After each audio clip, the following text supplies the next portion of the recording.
All right, everybody, welcome back to the #1 television program in the history of the entire United States of America, the world, and the universe, and Scotland. We'll be talking about Scotland here in a second. Very popular in Scotland. I am Brian Lee Durfee, author of The Forgetting Moon, The Blackest Heart, and The Lonesome Crown, all three books published by Simon & Schuster's Saga Press. Today I'm going to be reviewing Ken Follett's A Place Called Freedom. This book came out in 1995. I read it back then when it first came out. Well, actually, I read it in about 98. It was a little bit... Ken Follett is one of my favorite authors of all time. In fact, if you watched my top 10 favorite authors of all time, Ken Follett is in the top 5. I've got all of his books. We just might as well pan through the library here. Over to my Ken Follett collection, which is right there. That's all my Ken Follett books. Anyway, thought I'd show you that. So, book came out in 1995. I think I got around to reading it around 98. And I remember that specifically because the first time I read it, I actually listened to it on a drive from Salt Lake City up to Jackson Hole, Wyoming, and on cassette. I rented it from the library, the cassette. Remember when books were on tape?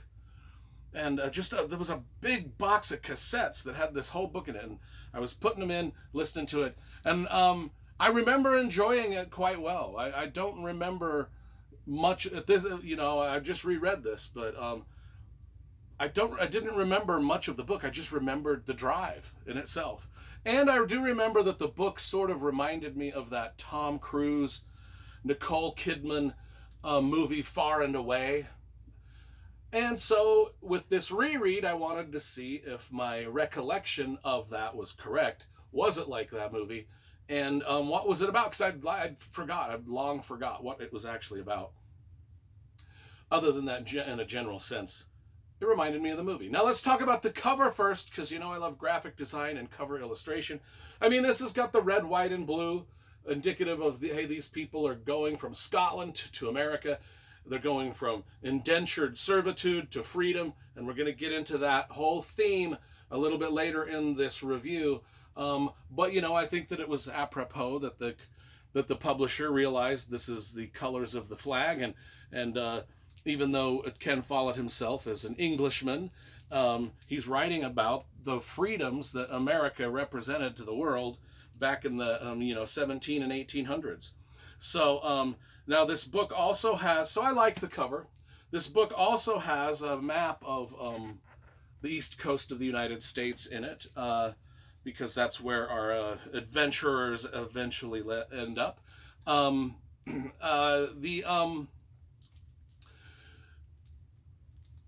So modern, we'll just go from the beginning. We won't spoil anything, though.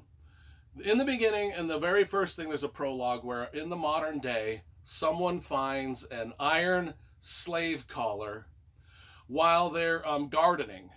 And the slave collar has this engraved on it, and I will just read it right out of the book. The engraving on the slave collar says, "This man is the property of Sir George Jameson of Fife, A.D. 1767. So, who was the man that was a slave of Mr. Jameson, Lord Jameson?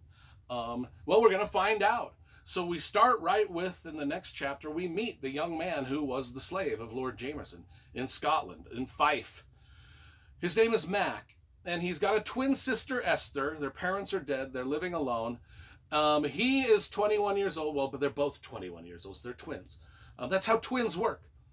He is a coal miner. He works in the coal mines as an indentured sort of servant of Lord Jameson.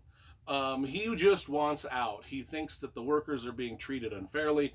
He wants out of Scotland. He wants out of the coal mine. He wants, or at least initially, he just wants things changed. And so he challenges Lord Jameson in the public, and I won't get into the details of that because you got to read that because it's just really great scenes. And those scenes really set up our protagonists versus our antagonists. And Mac and his sister Esther, they just want out of slavery. They want out of Scotland.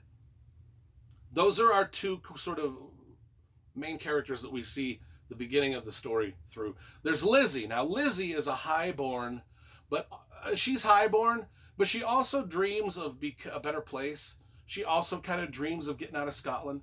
Now, her and her mom, Lizzie and Lizzie's mom, are guests of Lord Jameson in Lord Jameson's manor. Now, Lord Jameson has two sons, Robert and Jay. Robert is Lizzie, the young girl Lizzie, kind of has a crush on Robert. But, and Jay, the younger brother, is a little bit foolhardy, reckless. He's kind of just not a nice guy. Neither one of them are nice guys. Lord Jameson and his sons are not the nice people. But Lizzie understands that her and her mother are sort of like the Kate Winslet character in Titanic, and her mother, where they've kind of lost their fortune, and they're hoping that the young girl Lizzie can marry at least one of the two boys, and so they're kind of pretending that they got money when they don't, just so they can marry into this family and sort of keep their standing as like nobles. So that's kind of their MO. Now, Jameson is the Lord Jameson, but they call him Laird Jameson. He is the landowner of a big chunk of Scotland. He owns the coal mine. Not only that does he do that business, but he's got another business that he makes a lot of money at, which is the slave trade itself. Now, the slave trade itself out of Scotland was this. Criminals from Scotland were either flogged or hung or thrown in a dungeon in Scotland, but a lot of them were sent to America to be slaves for plantation owners in America. Now, they weren't lifelong slaves like the innocent people in Africa that were just picked up in Africa and taken to America, and they were lifelong slaves. They had no choice. That was going to be the rest of their life. The Scottish slaves were criminals, so they did do something wrong, and to pay penance, some of them were sent to America to be slaves, but their servitude as slaves was for only 7 years, and then their sentence would be over, and then they could stay in America and make a life of themselves. Now, what happens in this book, long story short, and I won't get into the details of how it happens, because that is the big setup of the book, but Mac, our main character, our young guy that works in the coal mine, that wants to change the rules of the coal mine and wants to change Lord Jameson's mind about how he treats people, he does some things that get him a criminal record, and now he is sent to the Americas as one of these slaves that has to do 7 years. Now, is this a good thing or a bad thing? Will this, once he does the 7 years, is this gonna turn out to the freedom he wants or not? Because here's the thing. Mac isn't the only one that makes the trip to America. Our bad guys are also going to America for different reasons too. So they're going to be over there still with their thumb on this guy. And so Mac becomes one of the thousands of convicts that were shipped to America by these landowners like Lord Jameson, who they were convicts, they were shipped, they had to do their 7 years, and is it going to lead to the place called freedom for him? And so from Scotland, they go from Scotland to the streets of London for a minute, and then on to the New World. And, it's a great, great story. And Ken Follett does such a good job of setting up our heroes versus our villains. In every book he writes, he is a master at it. I mean, in just a few pages at the beginning of this book, you really do hate Lord Jameson and his two sons. You really do hate. And you really are so much rooting for Mac and his twin sister Esther. And Lizzie is sort of the one caught in the middle. She's neither black or white or good or bad. She's kind of a gray character throughout the whole thing.